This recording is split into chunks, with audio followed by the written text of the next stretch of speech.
LinkedIn events are a great way to grow exposure for your live or virtual events. It's simple to create an event. You click on the plus button, and from there, you can customize your event. LinkedIn doesn't allow too many details on an event, which actually makes it really simple and fast to create one. As you can see here, you can upload some imagery and simply add some details and a description, including a link to a ticketing website. Once you've created your event, it creates a nice branded presence for your event on LinkedIn that can also rank within search engines.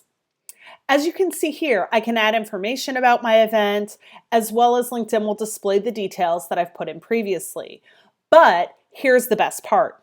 You can actually invite connections by looking at your connections and inviting them. You can also share your event on LinkedIn, and you can post your event as well. Whether you're running webinars, virtual events, or live events, this is an excellent way to gain more exposure for an event that you're running. It also has the impact of driving social proof where other people can share it and invite their connections, gaining you even more visibility. Be sure to check out LinkedIn events if you want to start growing the impact of your events.